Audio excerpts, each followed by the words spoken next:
उपमुख्यमंत्री एकनाथ शिंदे, संजय गायकवाड आणि संजय शिरसाट यांच्यावर तीव्र नाराज असल्याची चर्चा आहे। एकनाथ शिंदेंनी दोन्ही नेत्यांचे कडक शब्दांमध्ये कान टोचल्याची देखील माहिती समोर येते। मंत्री आणि आमदारांच्या बेशिस्त वक्तव्य आणि वागणुकीमुळे पक्षाची प्रतिमा डागाळते आणि त्यामुळे असा बेशिस्तपणा खपवून घेणार नसल्याची ताकीद एकनाथ शिंदे यांनी दिली आहे।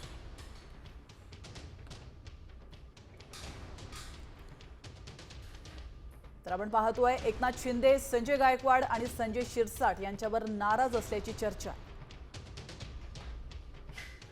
आमदार निवासात मारहाणीमुळे संजय गायकवाडांना एकनाथ शिंदे यांनी चांगलंच सुनावल्याची देखील माहिती आहे। शिरसाटांचा नोटांचं बंडल असलेल्या बॅगेसह व्हिडिओ समोर आल्यानंतर देखील एकनाथ शिंदे संतप्त झाले। मंत्री आणि आमदारांचं बेशिस्त वक्तव्य आणि वागणुकीमुळे पक्षाची प्रतिमा डागाळते असं वक्तव्य शिंदे यांनी केल्याची माहिती मिळते। पक्षात बेशिस्तपणा खपवून घेणार नाही असं एकनाथ शिंदे यांनी म्हटलंय। तर संजय शिरसाट विरुद्ध संजय राऊत हा वाद आता कोर्टात जाणार आहे। शिरसाट आणि संजय राऊतांविरोधात मानहानीचा खटला दाखल करणार आहेत। आपण पाहतोय त्यांनी काय म्हटलंय, माझा व्हिडिओ मॉर्फ करून बनवल्याचा दावा शिरसाट यांनी केलाय। जर ती कपड्यांची बॅग आहे तर मग उघडून दाखवा असं म्हणत संजय राऊतांनी संजय शिरसाटांना थेट आव्हान दिलंय।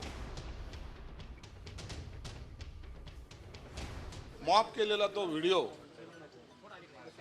माझ्या बेडरूमचा व्हिडिओ, तर तुम्ही जर काळजीपूर्वक पाहा तर तो मॉप केलेला व्हिडिओ आहे आणि त्यामुळं बदनामी करण्यासाठी हे इतक्या नीच पातळीवर उतरू शकतात हे राजकारणामध्ये आम्ही पहिल्यांदा पाहतो। म्हणून हे चरित्र हनन करण्याचा प्रकार हे जे काही वारंवार करतात त्यासाठी त्यांना मी आबरू नुकसानीची एक नोटीस आज त्यांना पाठवणार आहे।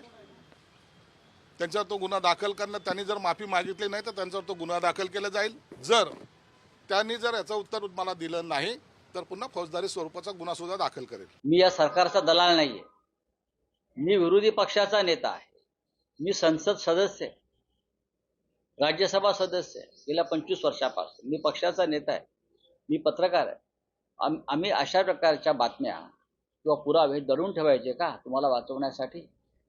कपड्याची बॅग असेल तर उडून दाखवा, जी उघडलेली होती त्यात दिसतंय काय आहे ते। माझं संजय शिरसाट यांच्याशी व्यक्तिगत भांडण नाही, जे समोर आलं ते दाखवणं हे माझं पत्रकार म्हणून आणि विरोधी पक्षाचा नेता म्हणून माझं कर्तव्य आहे आणि हा अधिकार मला संविधानाने दिलेला आहे।